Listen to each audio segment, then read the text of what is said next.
in-order po sa amin ng aming Ginoong Pangulo na ilabas namin ng aming salin. Wala po kaming nagawa. Kayo po, bilang commissioner, dadating po ba ang punto na yon na para po mawala yung agam-agam ng ang mga taong bayan, meron po bang ganun na pwede po kayong gawin? Titingnan po namin yon.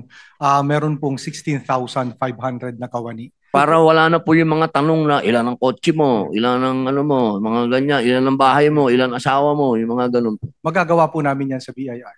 Opo, malaking bagay po yan. Opo, kasi alam niyo po, ang atin pong bayan ay dumadaan sa napakatinding pagsubok. Kapag tayo po ay naging transparent sa tao, ay makakalma po sila.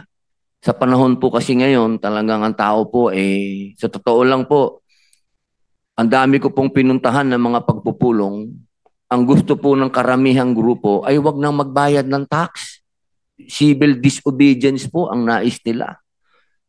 Ako po na po yung nagsasabi, wag niyong gagawin yan.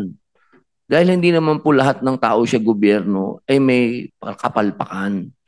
Kaya ako na po ang nakikiusap na sana maging transparent po tayo lahat. Lahat po. Para ang taong bayan hindi na po nag-iisip ng mga civil disobedience o ano-ano mang mga bagay na makaka-disrupt pa po ng gobyerno natin.